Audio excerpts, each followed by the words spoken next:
Hey folks, welcome back to another edition of My Car Guru. This is the show that everybody looks forward to. It's really hard for me because it's self-defeating.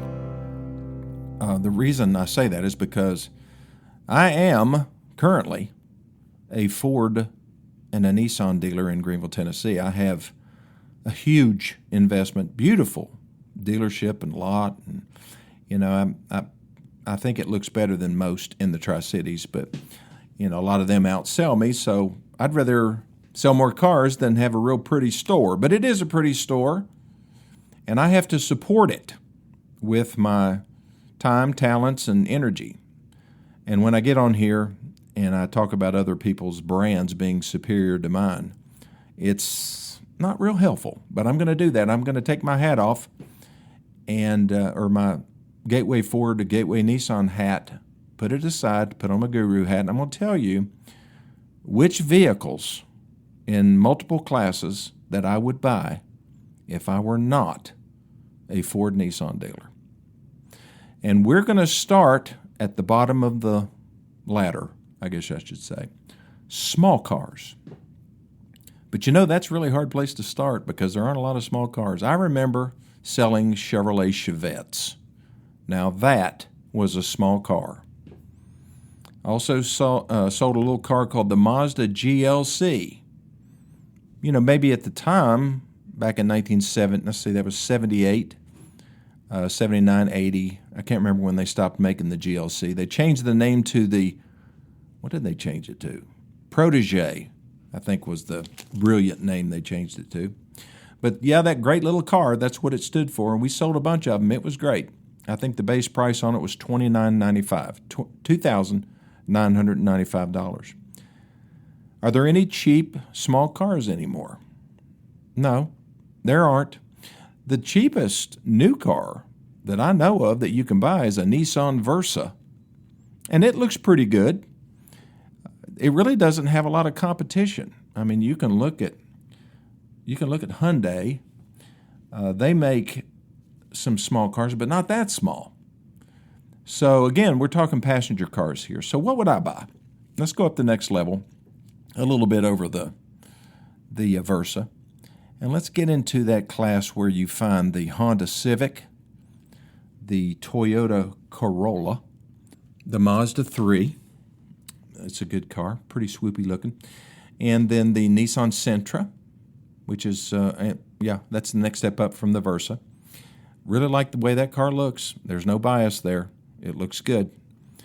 But if I had to buy one of those vehicles, I know which one I'd probably go for. I could throw in BMW. No, I really can't. That's not fair. They're too expensive. But they make cars in that same class, okay? But I could throw in a quasi BMW, which would be called a Mini Cooper. Did you know they were made by BMW? Yes, they are. And I've sold a lot of Mini Coopers, and I bought one for myself to drive because I thought that was really cool. And then my wife said I looked like a sissy driving it. She actually used that word. I was hurt, but it was a convertible, and I get it. But if you buy a Mini Cooper, you're actually buying a BMW, and you're paying BMW prices when it comes to maintenance and repairs. That's not good if you're on a small car budget. So which one would I buy? Probably the Mazda 3, just because of the way it looks. And I like the dash, the interior, I like the exterior, I like the performance of it. My second choice would probably be between a Honda Civic and the Nissan Sentra. I think the Sentra is better looking. I think the Civic has a better resale value overall. Not a whole lot better, but somewhat better. So anyway, that's my choice for small cars. If you move up a notch from there, you've got vehicles like, these are passenger cars. There just aren't a lot of them. Everybody's gone to little crossovers and SUVs.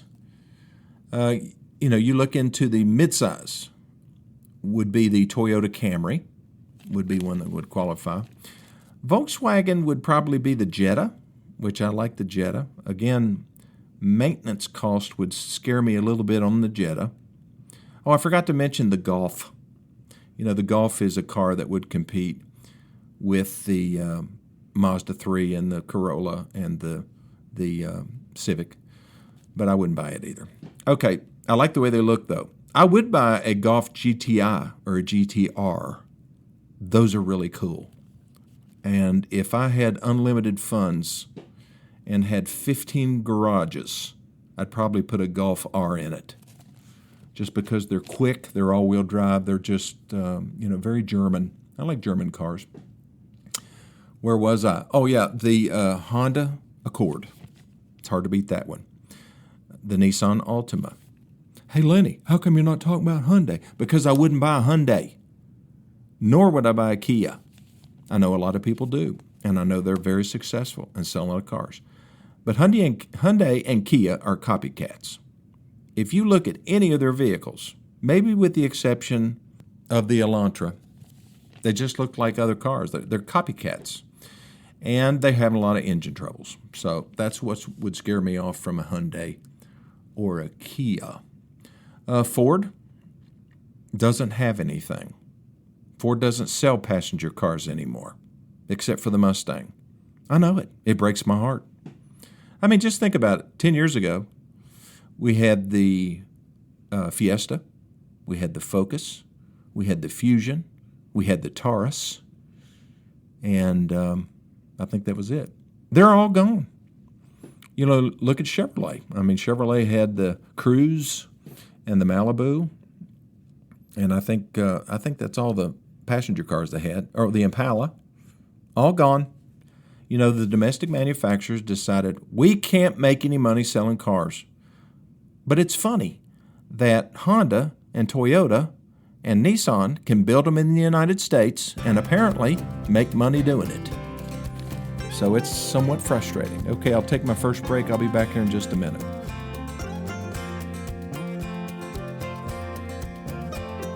All right, so when we parted, I was talking about the midsize class and would probably go with the Accord. I mean, I know, again, BMW and Audi make vehicles in that size class. Stellantis doesn't have anything. They don't make any passenger cars. They did, with the Charger and the Challenger. But and I think they're coming back. They were going to convert them all to electric. That didn't go over good. I know that's bad grammar, but it just didn't. So they had a new CEO come in, and he said, what do we get rid of these for? This is why people buy Stellantises, Dodges and Chryslers. Well, not Chrysler, because you know what Chrysler sells now? You know how many cars they sell? One. It's a minivan. That's it. So anyway, that's where they stand. Yeah, I'd probably buy the Accord. If I were out there on the market and I needed a mid-sized car. I wouldn't buy a Camry just because, I don't know, they're just boring. I think you have to be over 70 to be able to buy a Camry and enjoy it. And I'm not quite there yet. Of course, that's just a personal opinion. And if you're driving a Camry, I'm not even sorry. Okay, if you want a car, like a full-size car, like a Chevy Caprice, or a Ford LTD, anything that's a full-size car, you're out of luck because nobody makes one. You can go to Mercedes-Benz, maybe, and spend $100,000, or you can go to BMW, spend about the same, maybe a little bit more, and you can find a full-size vehicle. Cadillac, yeah, they make some. And Buick, nope. You look at, Buick, General Motors just doesn't have anybody that makes any cars now. They got Buick, Cadillac, Chevrolet, and GMC. That's it. Well, Hummer. Hummer is a GMC, though. Chevrolet makes, let's see, Silverado, Blazer, Equinox. Let's see, what else? And they make vans. They make heavy-duty trucks, Trailblazer, Traverse, Corvette. And I probably left something off. But there's no passenger cars there. I think occasionally they will throw a Malibu out still, but mostly to fleets. They don't sell them to regular everyday humans. But there's just nothing in the full size unless you really want to spend a whole lot of money. Okay, let's roll into small SUVs. Now, I know what the number one selling small SUV in this country is, and it's the Toyota RAV4. And I really don't know why, because it's got more lines going different directions than just about any other car in its class. I do like the looks of the CR-V better. I like the looks of the Nissan Rogue better. Let's see what else. Everybody has vehicles in that class, even Hyundai and Kia. Not buying one of them, though. Again, this is if Lenny Lawson is not a new car dealer. Ford, I really like the Bronco Sport. I do. I like the Escape less. They're built on the same chassis. I like the off-road looks of the Bronco Sport. That's going to have some influence on me, and I like the boxiness of it. Now, General Motors has some interesting entries. I haven't driven a Blazer. I've driven an Equinox, and they drive good. I'm not real blown over by the design of either one. I do like the squatty-looking roof on that Blazer. I saw one of them driving down the road the other day, and I thought it was something built by Land Rover. And, I like their vehicles. They're wildly expensive. But would I buy a Blazer? No, because that's not my concept of a Blazer. I was a Chevy dealer when the Blazer came out, and it had off-road chops. And this thing doesn't. It looks like a soccer mom vehicle. So that's going to turn me off. So I guess my number one choice would probably be, I'm not a Ford or a Nissan dealer. I'd probably buy a CR-V. I wouldn't feel good about it because too many old people buy them. I think my really close second would be the Bronco Sport. I know it sounds like home cooking, but the Bronco Sport is in that same class, that same size, and it looks like it could run off-road and not run off the road, but be an off-road vehicle and, do really well. And I like the trim and the interiors and stuff. So, yeah, I'm going to forget about the CR-V. I'm going with the Bronco Sport. Check it out. I think you should, even if it's not here at Gateway Ford. Okay, let's move up into midsize. Stellantis sells a lot of Dodge Durangos. I don't know why. Right now they have $3,000 rebates on them, so they're probably not selling that great. But I wouldn't buy a Durango. I hear they get terrible gas mileage. I do like the Ford Explorer. I like the Honda Pilot. There was a time when I was not any dealer. I was out. I was retired for 3 months and had to come back in, much to my chagrin. But I did come back in, but while I was gone, I bought a Honda Pilot because my wife, we went to several different dealerships and looked at Fords and Chevrolets and all of them, and she saw that Honda Pilot and liked it. And you know what she liked about it? It was boxy. She likes boxy-looking vehicles. What can I say? So then, with Toyota, you've got the Highlander and the Land Cruiser, but the Land Cruisers are too expensive. Then you have the 4Runner. Now, the 4Runner is just a traditional four-wheel drive, kind of boxy-looking thing, rear-wheel drive, built on a frame. It's not a unibody constructed vehicle. I like that for off-road vehicles, even though I rarely go off-road. You go off-road? You go mudding? A lot of people buy vehicles that have the image of going mudding, but they never leave the road. They just like that boxy, off-road kind of look, which is great. I mean, that's what most people do. What about these people that ride around in these Jeep Wranglers with ducks all over the dash? What's that about? It's silly, but people like it. So let's see, with Volkswagen, anything there that I would like? The Atlas. Have you seen a Volkswagen Atlas? It's a full-size, this same kind of size, as an Explorer or a Chevy Traverse or a GMC. What is theirs called? The Terrain. I like the way the GMCs look. I like the grills. I've always liked the grills, in recent years, of GMC trucks and GMC SUVs. This is a tough category. Audi makes a lot of entrance into this. Even Alfa Romeo makes the Stelvio. I'm just not going to buy one of those. Either the Audi or the Alfa Romeo or even a BMW. Or even a Mercedes in this class, the cheaper Mercedes cars, the cheaper BMWs, all these, kind of like pseudo-luxury vehicles, German, Italian, they depreciate at a much faster rate than even a Chevrolet Equinox does, and I don't know why. I think it's because they're too expensive to begin with, and they're a pain in the rear to get them serviced because nobody lives near that dealership unless you live in a major market. And I just don't go along with that. Personally, I think it's a mistake to go too far outside of your market and have to take your vehicle whenever it has an issue or you want to get it serviced. And I'm a big advocate of getting them serviced at the dealership that sells that brand, because I truly believe it's better for the reputation of your vehicle if you ever decide to sell it. When people can look on a Carfax and see that it was serviced at the dealership and you have all your service records, it gives them confidence to buy it. But when you have to drive 150 miles or 200-mile round trip just to get the oil changed, that's a pain. I can't tell you how many people over the years said, I'm not buying a Chevrolet or I'm not buying a Ford. And instead they buy an Audi or a BMW or something like that. Several years later, they come back and say, I'm tired of going out of town to get it serviced. What does Chevy sell? So they end up buying an Equinox or an Explorer. And they're happy. They said, most of the people that drive them, they'll say, I didn't know American cars were this good now. I've got a guy in a 2025 Ford Explorer Platinum. He's just blown away. I mean, he's always driven BMWs and Porsches and vehicles like that. I think he even had a Volkswagen Atlas at one point. He's driving an Explorer now.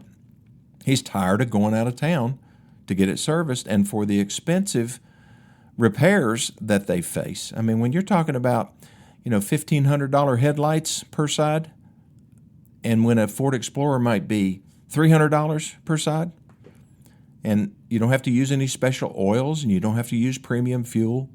See, these are things that most people don't take into account when they buy a new vehicle.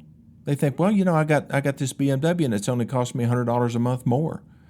Well, I hope you have plenty of good feelings when you're driving it down the road. Maybe it's good for your ego, but it's not going to be good for your wallet. Okay, let's get into the full size. When you talk about the big dogs in the full-size SUV market, I mean, you're talking about Chevy Suburban, Chevrolet Tahoe, and the GMC versions of that. Stellantis doesn't make anything in that category. Toyota makes the Sequoia, but it's not really a good competitor for those. You can get a Cadillac Escalade. You can come to a Ford dealer or go to a Lincoln dealer and buy a Navigator, or Ford would be the Expedition. And the truth of the matter is they're all good. What would I buy? I'd have to drive. I haven't driven a Suburban in a long time.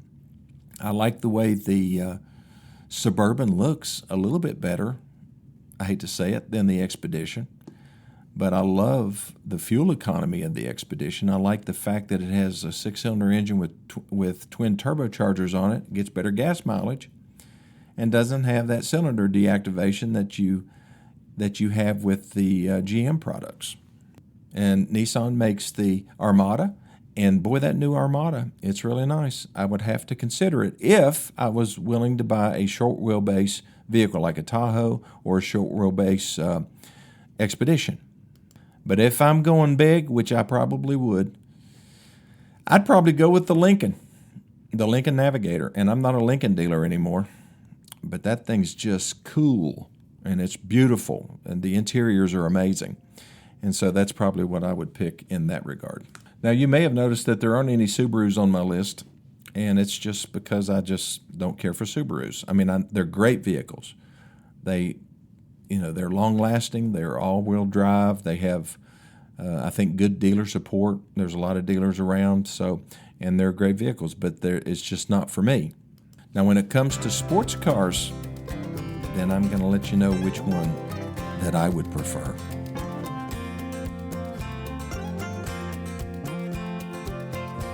Now, most people who listen to this program on a regular basis are going to say, well, Lenny, it's no secret that you prefer Porsche.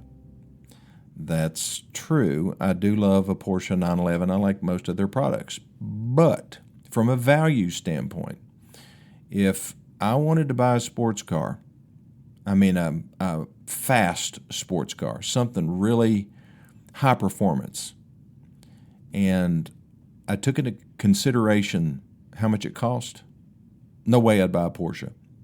I'd buy a Chevy Corvette because it is just an amazing car. I love the Mustang, and it's more affordable than the Corvette, but the Corvette is just so good. And now's a great time to buy them because everybody that wanted one got one. And Chevy dealers are having a hard time selling them. You can buy a Corvette for invoice right now, which is the original dealer cost, maybe even below invoice because of the holdback that they have. 3%. I think it's still 3% with Chevrolet. But yeah, I bought one, a C8. I picked it up at the museum in Bowling Green and drove it home with my wife. We had a great time. I kept the car for about, 6 months. Ended up trading it or selling it to a guy, and he traded in a Ford Mustang GT350 that I turned around and sold. And I really miss that car. There's a lot of them on the road now. Used to. Back then in 2021, 2022, when you bought a Corvette, you were just like, you might as well be driving a Lamborghini. It really got a lot of attention, which I cared zero about. I just love the performance of the vehicle. So is it a better car for the money than a Porsche? Absolutely. Now, if you're talking about a high-end Corvette like a Z06 or the new ZR1, they're more expensive. They're up. Well, the Z06 is probably $120, and the ZR1. I doubt if you can touch one for less than $200 right now because of it's just new and it's got 1,064 horsepower. Can you believe that? But that's not anything like the Ford that just came out, the GTD. I don't know if you follow cars or not, but Ford came out with a Mustang that cost a minimum of $325,000 and up. And you had to be selected based on an application that you filled out in order to get one of those cars. And, the Corvette has, for a whole lot less money, has 200 more horsepower, but they're both exclusive vehicles, and it's going to be hard to lay your hands on one. So, yeah, I would probably buy the Corvette. I love my 911. I do. It's great. Resale value is going to be really good. They don't depreciate much. I feel like it's a 2024 model. I believe that I could get every penny that I paid for it out of it right now. So that you don't see that very often, do you? So that's just kind of a rundown or a run up from the cheapest cars to the most expensive cars, what I would put into my garage. I didn't even get to talk about trucks, but we can do that tomorrow. I do want to mention again the Guru Guidebook is available. This is a book that every person that listens to this radio program or podcast, you need to get a copy of it. The cost is very reasonable. $0. All you have to do is text me your email address or email me, and I will send you a copy. It's my phone number is 423-552-2020. Email address is Lenny, Lennie, Lawson, 2020@gmail.com. If you want to have in your hand the money saving, I'm talking about thousands of dollars saving ideas, ways to buy a car, whether it's new or used, what to do in the finance office, how to sell your car, how to get along with the service department and get what you want and not waste money, what to do when you wreck your car, all of these different things that we talk about all the time on this show, you can have it in your hands for nothing. So let me know, 423-552-2020, and I'll see you on the next edition of My Car Guru.